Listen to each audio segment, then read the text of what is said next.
하나님, 사람이 떡으로만 사는 게 아니요 하나님 말씀으로 산다 하시며 주신 그 말씀 앞에 있습니다. 오늘도 그 말씀을 주옵소서. 주신 그 말씀으로 살게 하옵소서. 무익한 종이 무엇을 어찌할 수 있사오리까? 불쌍히 여기시고 말씀을 운반의 도구로 사용해 주셔서 선포하게 하옵소서. 말씀이신 예수님의 이름으로 기도합니다. 아멘. 아멘. 우리의 기독교 역사에 정말 위대한 믿음의 사람들이 참 많습니다. 그 가운데 오늘 저는 요한이라는 분을 소개하려고 합니다. 요한이라는 이름이 하나님께 사랑받는 사람이라는 뜻이니까 얼마나 많겠어요? 그 요한 가운데 요한복음을 기록한 요한도 있고 세례 요한도 있고 많은데 그분들과 구별하기 위해서 붙인 십자가 성 요한이라는 분이 있습니다. 이 십자가 성 요한이라는 분이 많은 교훈을 우리에게 주었는데요. 그 중에 하나를 소개합니다. 한번 들어보세요. 우리가 예수님을 만나게 되는 장소들이 여러 개 있다. 그 여러 곳 가운데 하나가 어두운 밤이다. 깜깜한 어두운 밤이다. 그렇다. 우리가 예수님을 만나고 예수님을 얻으려면 아무것도 심지어는 예수님을 만나고자 하는 마음도 예수님을 내 심령에 모시고자 하는 그 마음까지도 없어야 한다. 그거 뭡니까 목사님? 하겠지만 더 들어보세요. 비고 비어있는 삶, 이것을 나 요한은 어두운 밤, 어둠의 세계라고 한다. 이렇게 말했어요. 저는 이분의 이 교훈을 들을 때 창세기 1장 1절, 2절, 3절 말씀이 떠올랐습니다. 창세기 1장 1절, 태초에 하나님이 천지를 창조하시니라 선포되었죠. 그래요. 성경은 하나님이 계시니라 이 말로 시작하지 않습니다. 하나님은 이미 살아계신 분이시고 살아계신 그 하나님께서 천지 만물을 창조하셨다. 할렐루야. 그렇게 성경은 시작합니다. 그리고 3절에서는 하나님께서 이르시되 빛이 있으라 하심에 빛이 있었다. 그렇다면 2절에 뭐가 있어야 합니다. 뭐가 있어야 해요? 빛이 필요한 그 상황을 2절에 담겨져 있죠. 공허하다는 거죠. 흑암이 깊음 위에 있었다는 거죠. 아무것도 없는 거예요. 이게 아무것도 없어요. 어두움만 있어요. 거기에서 하나님께서 창조하신 것이죠. 십자가 성 요한 이분이 교훈한 내용은 이거예요. 우리가 무엇인가를 가지고 있고 움켜쥐고 있으면 예수님 안에 있는 보배를 잡을 수 없다는 거죠. 얻을 수 없다는 거죠. 이미 내 손에 무엇인가를 가지고 있어요. 움켜쥐고 있어요. 그러면 예수님께서 오셔도 예수님께서 주시는 그 무엇인가가 내게 와도 그것을 놓고 잡을 수 없다는 거죠. 이것이 그냥 움켜쥐고 있어서, 이게 미련이 있어서. 그래서 예수님은 마태복음 6장에서 말씀하세요. 하나님과 재물을 겸하여 섬길 수 없느니라. 아멘. 목사도 그렇습니다. 오늘 설교를 기가 막히게, 그래서 예배에 참여한 모든 성도들에게 큰 감동을 주고 은혜를 끼치는 설교를 하고 싶다. 그러면 그날 설교는 보통 꽝입니다. 마음에 내가 왜 또 그만했지 하는 거예요. 내가 왜 또 그랬지? 죄송해요. 우리 2부 예배 때 조동혁 집사님, 3부 예배 때 박철순 장로님, 5부 예배 때 조옥순 권사님 기도하실 거예요. 기도하시는 집사님, 장로님, 권사님 기도하실 때 내가 오늘 기도를 멋지게 해서 하나님이 주시는 절대 응답을 받고 기도를 듣는 성도들이 감동을 받고 참 기도 잘했어요, 은혜로웠어요, 감동을 받았어요, 나는 언제나 그렇게 기도할지 모르겠어요, 그런 인정과 칭찬을 받으려고 하지 말라는 거죠. 그러면 그 기도는 꽝이 된다는 거죠. 십자가 성 요한이 예수님을 만나려면, 예수님을 모시려면, 예수님의 다스리심 속에 살려면 그 마음까지도 어두운 밤이어야 한다. 어둠에 새겨야 한다. 아무것도 없어야 한다. 이제 그 말씀을 이해하시겠어요? 그래서 찬송가, 우리 찬송가에 무려 7곡 작사를 한 분이 있어요. 그분이 작사한 찬송가가 우리 성경에 7곡이 담겨 있다고요. 그분이 바로 찬송가 292장을 고백한 하버갈 여사입니다. 그분은 그렇게 고백하죠. 예수님 없이 살 수 없어요. 주 없이 살 수 없어요. 예수님은 나의 모든 것이라는 거죠. 그 예수님께서 나의 모든 것이 되신 건 그분의 말씀대로, 그분의 뜻대로, 그분의 역사하심대로 이루어져 오늘의 나의 구원이 계속 충만한 생명으로 채워지고 있기 때문입니다. 오늘 이 말씀을 다시 한번 깊이 상고하려 합니다. 오늘 말씀의 주제지요. 우리는 지난 주일 사도행전 23장 22절부터 30절 말씀을 배웠습니다.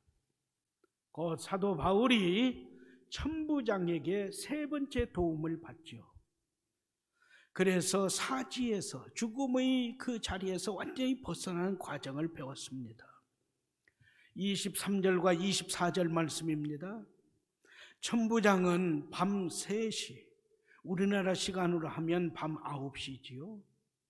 한밤중에 은밀히 이동하여 암살을 계획한 유대인들의 도발을 사전에 완전히 제거했습니다. 예루살렘에서 가이사랴까지 약 300리 길인데 목포에서 김제에서 목포를 오가는 그 거리를 서늘한 밤에 이동을 해서 노쇠한 사도 바울이 편안히 이동하도록 또 짐승까지 제공해 주었다는 거죠. 종독에게 무사히 안전하게 보내고자 무려 470명이나 되는 군인들, 보병과 기병과 창병까지 동원해서 철저히 감싸고 경호해서 이끌어 주었다는 것이죠. 거기까지 배웠습니다. 오늘은 31절 32절 말씀입니다. 로마 군인들의 비밀, 그 경호를 받은 바울의 그 모든 호송 절차가 마쳤다는 거죠. 천부장의 명령을 받은 군인들, 보병이 200명이에요. 말을 탄 기병은 70명이에요. 창을 들고 방어하고 공격해 나가는 그 군인들이 200명, 도합 470명의 군인들은 밤새 컸습니다. 그래서 다음날 아침 예루살렘과 가이사랴 중간 지점인 곧 예루살렘에서 약 150여리 떨어진 안디바들이라고 하는 군영으로 도착을 합니다. 중간까지밖에 못 갔어요. 150리밖에 못 갔어요. 그래도 많이 간 거잖아요. 그러자 안디바들이 거기에 도착을 하자 로마 군인 백부장은 이제는 유대인 암살단의 살해 위협에서 벗어났다, 그렇게 판단하고 보병 200명 그리고 창병 200명 400명은 예루살렘 군영으로 다시 돌려보냅니다. 그리고 기병, 말탄 기병 70명만 바울을 경호해서 나머지 절반 150여리, 그래서 가이사랴 총독 관저까지 다 경호하면서 호송을 마칩니다. 이로써 바울은 40명의 유대인 암살단의 계획을, 그 살해 계획을 완전히 무산시키면서 무사히 벗어나게 된 것이죠. 우리는 이 말씀을 통해서 다시 한번 상고해야 할 주제, 내용이 있습니다.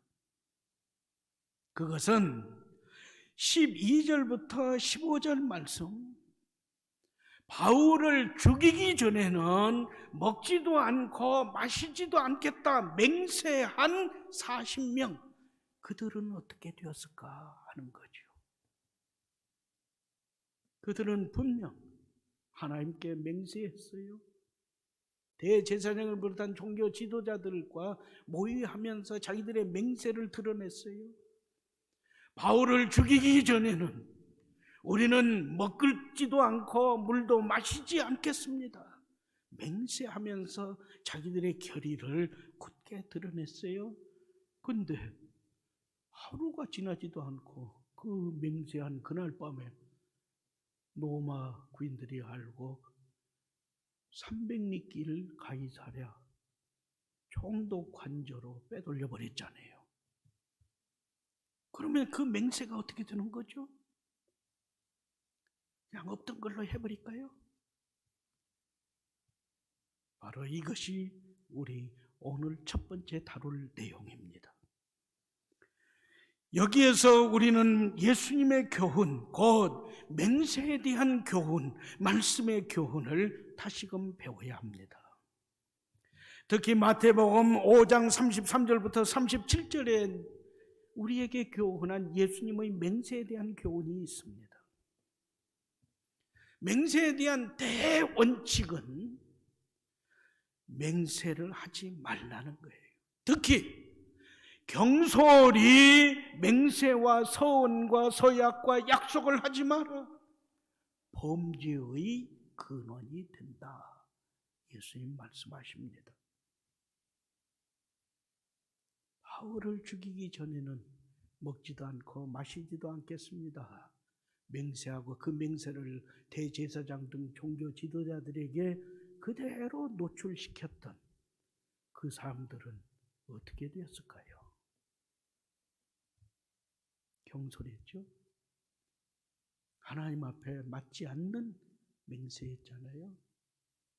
만약 그들이 살았다면 지금 아마 2000년 동안 굶었을까요? 물도 안 마시고 살았을까요?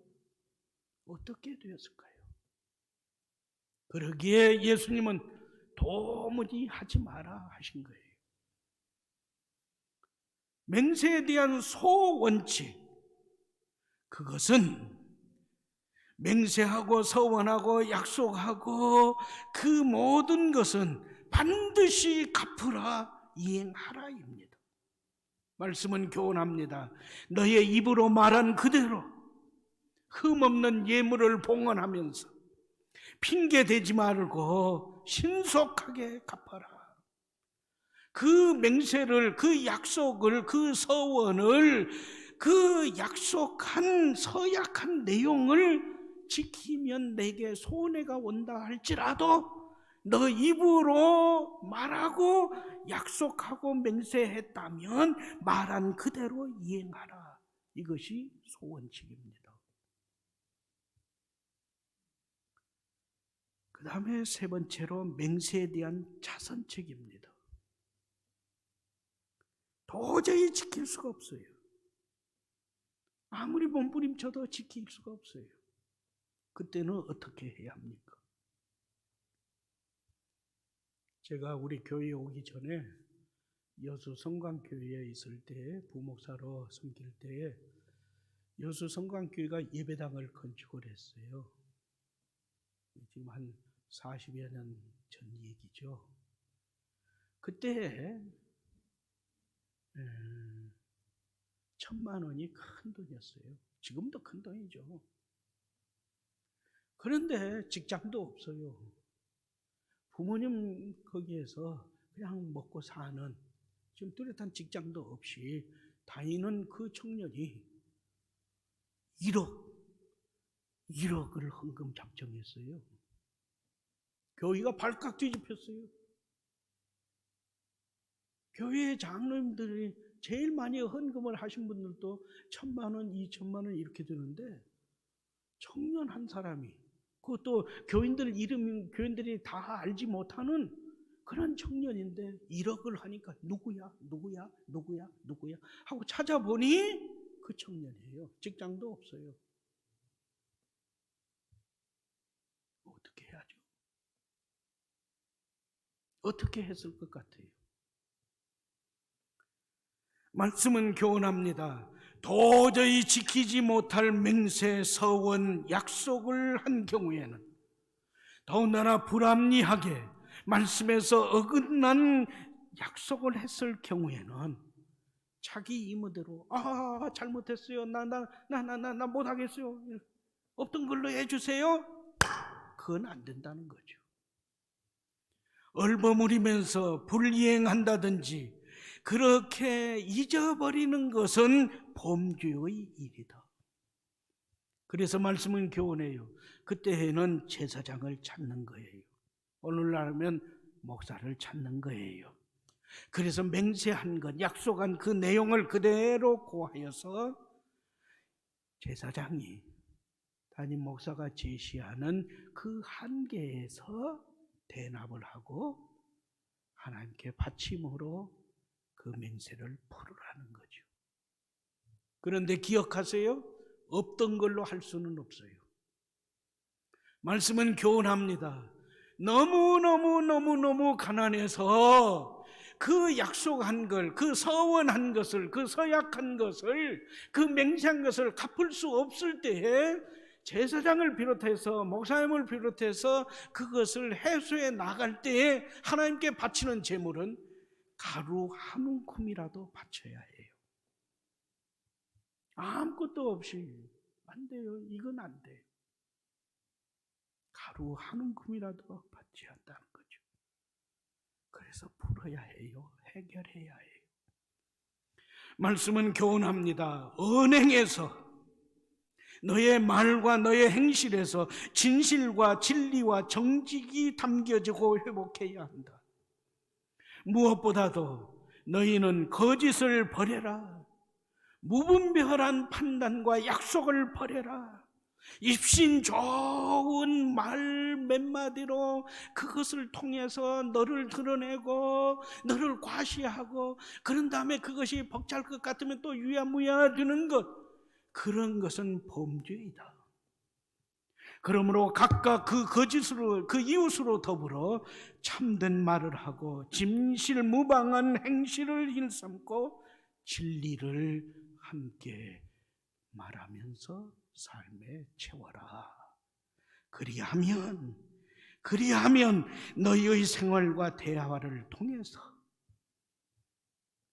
그들도, 너를 지켜보는 사람들도 살아계신 하나님께 영광을 돌리는 은혜가 있으리라. 할렐루야. 아멘. 대원칙, 소원칙, 자선책 기억하세요. 그리고 지키세요. 이제 우리는 33절부터 35절 말씀에 임합니다. 이 말씀은 바울의 재판이 대제사장, 산헤드린 공의의 대제사장의 재판에서 총독의 재판으로 옮겨졌다고 말씀이 증언하는 내용입니다. 가이사랴에 도착하자 바울을 호송한 기병은 총독 앞에 바울을 세웁니다. 그리고 천부장이 총독에게 드리는 편지를 총독에게 전해줍니다. 천부장의 편지를 받아서 읽은 총독은 바울에게 어느 지방 사람이냐 묻습니다. 이것은 총독이 재판하는 데 있어서 그 지방에 따라서 총독이 재판할 수가 있고, 어느 지방은 총독이 재판하지 못하고 황제가 직접 재판하는 경우가 있습니다. 그것을 총독이 분별하기 위한 지혜의 질문입니다. 이에 바울은 대답합니다. 나는 길리기아 지방 사람이니 총독께서 나를 재판하실 수 있습니다. 재판해 주세요. 그러자 총독은 내가 너를 재판하겠다 선언하고, 대신 지금 너를 고소한 산헤드린 대제사장을 비롯한 그들이 오지 않았으니 그들이 오면 재판을 심리하면서 진행하겠다 약속을 합니다. 그리고 바울이 로마 시민이기 때문에 일반 감옥에 가두지 않고 헤롯 왕궁의 감옥에 가두면서 로마 시민에게 합당한 대우를 해주라, 이렇게 지시하고 바울을 감옥에 가둡니다. 여기에 담겨진 말씀은 이렇습니다. 바울은 이제 대제사장 아나니아, 산헤드린 공회, 유대인들의 재판정에서 벗어나 로마 총독에게 인도되어 로마 총독의 재판을 받게 되었습니다. 어찌 보면 더 좋은 조건에서 재판을 받게 되었다 하겠습니다. 야, 다행이다. 우리는 거기에 머무르면 안 됩니다. 말씀의 사람들, 성산교회 성도들이잖아요. 왜 하나님은 바울을 유대인들의 최고 법정인 산헤드린 공의의 법정 대제사장에게 재판을 받게 하지 아니하고 거기에서 벗어나 이방인의 법정, 로마 총독의 법정에서 재판을 받게 하셨을까? 여기에서는 단순히 바울을 유리하게 하기 위한 그 차원에서 벗어난 하나님의 섭리가 있다는 거죠. 그게 뭐예요? 바울은 총독 앞에 서고 총독에게 재판받고 높은 지위에 있는 사람들과 같이 변호하고 그러면서 지내는 그걸 원한 것이 아니에요. 그러나 하나님은 바울이 복음 때문에 감옥에 갇히고 복음 증거를 위해서 재판을 받는 이 모든 고난을 통해서 다시금 총독에게도 재판하는 임금들과 그 귀인들에게까지 바울이 자기 자신을 변호하는 그 일을 통해서 복음을 듣게 하시는 하나님의 섭리가 담겨 있는 거예요. 바울이 받고 바울이 서고 바울이 진행되어지는 그 재판 과정을 통해서도 하나님은 그들이 재판관 총독이 재판하는 왕이 재판에 참관하는 귀인들이 바울의 입에서 죄수의 입장에서 자기를 변호하며 복음을 증거하는 그 복음을 듣게 하셨다. 이것이 하나님의 또 하나의 섭리였다. 할렐루야. 말씀이 증언하는 거예요. 여기까지 말씀은 진행되고 마칩니다. 그러나 우리는 또 하나의 말씀을 배워야 합니다. 곧 바울이 사울이었을 때 다메섹 도상에서 예수님을 만났을 때 예수님이 주신 말씀. 곧 사울은 다메섹 도상에서 예수님을 만나기 전까지는 예수 믿는 성도들 그리고 그 교회를 혹독하게 잔해했어요. 아예 없애버리려고 했어요. 훗날 디모데전서 디모데후서에서 고백한 대로 그 당시 바울 곧 사울은 내가 교회를 핍박하고 예수 믿는 성도들을 이렇게 잔혹하게 해치는 이것이 하나님을 기쁘시게 하는 일이요, 이것은 하나님을 섬기는 내가 능히 감당해야 할 마땅한 책무요 의무라고 판단했어요. 그래서 열심히 특심이었죠. 그러다가 다메섹에 있는 이방 나라에까지 뻗쳐서 그곳에 있는 성도들과 교회를 잔해하고 그 성도들을 포승줄로 묶어서 예루살렘에 끌고 오려고 다메섹에 가다가 다메섹에 거의 이르렀을 때 예수님을 만나잖아요. 태양빛보다 더 강렬한 빛으로 오신 예수님. 그 예수님 앞에서 사울은 말에서 떨어졌어요. 땅에 내동댕이 쳐졌어요. 그리고 예수님의 호통치는 말씀을 들었어요. 사울아, 사울아, 어찌하여 나를 핍박하느냐? 누구요? 내 눈을 멀게 하고 말에서 떨어뜨리고 땅바닥에 내동댕이 친 당신은 누구요? 나를 왜 핍박하느냐고 호통치는 당신은 누구요? 나는 너가 나를 핍박하는 그 예수다 하시잖아요. 그리고 나중에 그 다메섹의 아나니아라는 그 하나님의 사람을 통해서 주신 말씀이에요. 이제 바울 너는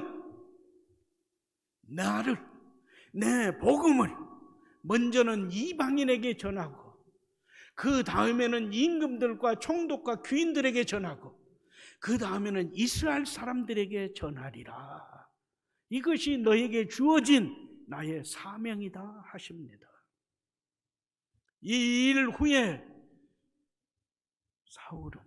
바울이 된 그 사울은 25년여 동안 이방인에게 복음을 전합니다. 22년, 23년, 24년, 25년 여기까지 이방인에게 힘써 복음을 전해요. 1차 전도여행, 2차 전도여행, 3차 전도여행을 통해서 이방인들에게 부지런히 복음을 전하고 이방 사람들 그들이 사는 곳에 교회당을 세우고 이 사역을 합니다. 그러다가 25년이 지난 지금 자유로운 몸은 아니지만은 죄수의 몸이지만은 왕 앞에서 총독 앞에서 귀인들 앞에서 복음을 전하는 사역을 감당하게 됩니다. 이것이 하나님의 섭리였어요. 자유로운 몸이면 왕들을 어떻게 만나요? 총독 앞에 어떻게 서겠어요?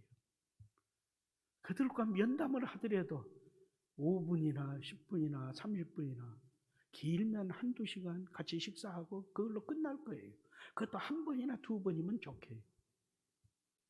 그러나 지금은 재판을 받는 그 죄수의 몸으로 그리고 바울을 재판하는 재판관의 신분으로 총독과 왕과 귀인들이 그 재판정에 있는 거예요. 거기에서는 바울이 30분을 얘기해도 상관없어요. 1시간을 얘기해도 상관없어요. 한 차례가 아니에요. 재판이 열릴 때 한 번, 두 번, 세 번 계속 복음을 전하게 되는 거죠. 그래서 말씀 중에 하나는 그래요. 그 재판에서 바울의 설교를 듣던 그 총독과 아그리파 2세 왕과 그의 부인 왕비와 그 모든 귀족들이 보다가 듣다가 그 과정 속에서 바울아, 너가 미쳤도다. 너가 공부를 많이 하더니 너의 학문이 너를 미치게 만들었구나. 무슨 헛소리를 하냐? 그리고 그 적은 말로 이 짧은 시간에 나를 크리스찬이 되게 하려고 하느냐? 그때 바울이 대답합니다. 나는 미친 사람이 아니에요. 나는 참된 말을 하고 있어요. 그리고 아그리파 2세에게 말해요. 아그리파 2세의 증조 할아버지는 예수님이 태어났을 때 베들레헴 2살 아래 아이들을 다 죽여버린, 예수님을 죽이려고 그 사람이에요. 그 사람의 친할아버지, 직접 할아버지는 아니더라도 할아버지의 형제가 아닌 헤롯 왕은 세례 요한을 목베어 죽인 사람이에요. 아그리파 2세의 아버지는 예수님의 제자 가운데 야고보, 사도 요한의 형인 야고보를 목베어 죽인 사람이에요. 그리고 지금 아그리파 2세는 바울을 재판하고 있는 사람이잖아요. 그러니까 바울이 그에게 말해요. 아그리파 왕이시여, 왕은 내가 전하는 이 예수님, 예수 그리스도의 복음이 처음 듣는 거 아니죠? 당신 집안도 대대로 예수님과 교회와 복음에 얽힌 집안 아닙니까? 당신은 알고 있는데 왜 아무 말도 안 합니까? 이게 하나님께서 하신 일이에요. 바울이 다메섹 도상에서 거꾸러졌을 때 그 바울에게 예수님께서 이방인에게 복음을 전하고, 그 다음에는 왕과 총독과 귀인들에게 복음을 전하고, 그 다음에는 이스라엘 사람들에게 복음을 전하리라 하셨어요. 이방인에게는 22년 3년 요 기간 동안 3차 전도여행하면서 열심히 전했다니까요. 이제는 두 번째 예수님이 말씀하신 왕과 총독과 귀인들에게 복음을 전할 차례라니까요.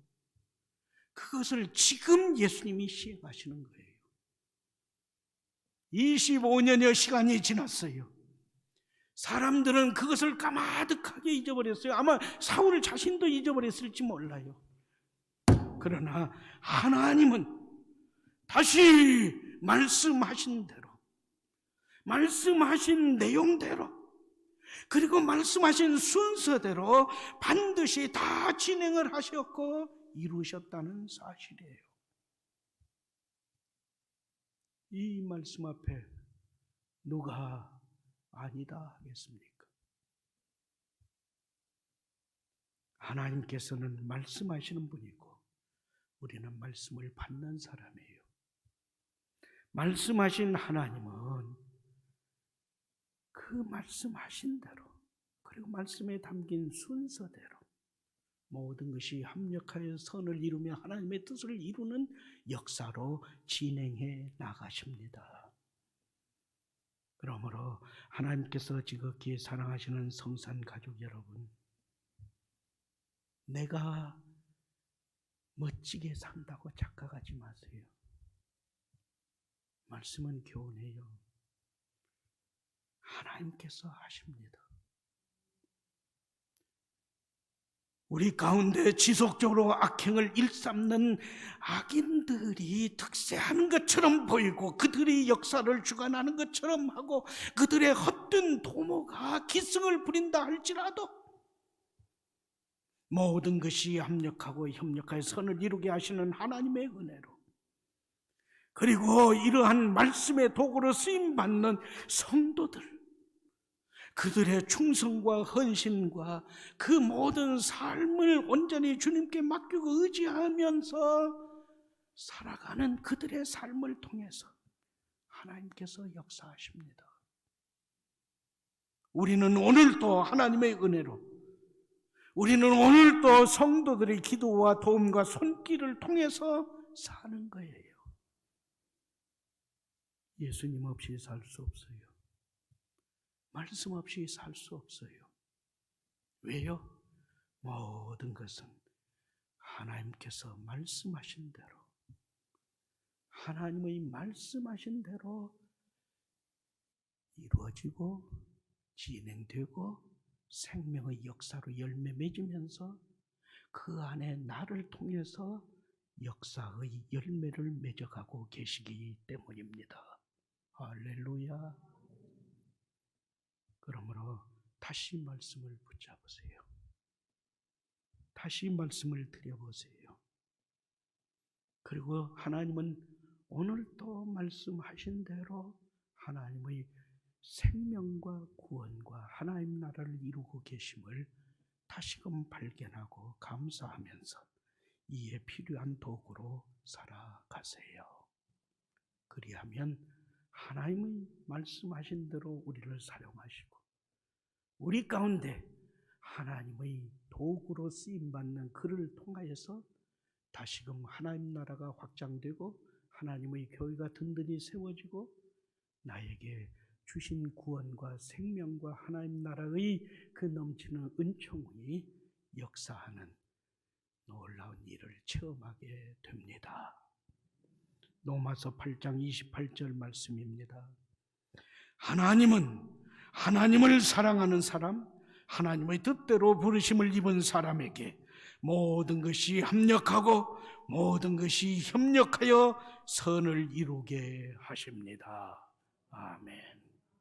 하나님, 저의 편견과 선입견과 고집으로 주님을 괴로우시게 했음을 용서해 주옵소서. 저는 질그릇이오니 불쌍히 보시옵소서. 하나님의 영광, 예수님의 구원, 교회의 명예를 회복하고 저주를 풀어 죽어가는 사람들을 살리는 일꾼으로 다시 빚어 주시옵소서. 다시 예수님을 품고 예찬 이사동의 삶을 이루며 살게 하옵소서. 오늘 하루도 현실은 낙심이 되고 절망스럽지만 하나님을 만난 기쁨을 충만케 하여 주셔서 선포하는 복된 날, 복된 사람으로 살게 하옵소서. 예수님의 이름으로 기도합니다. 아멘.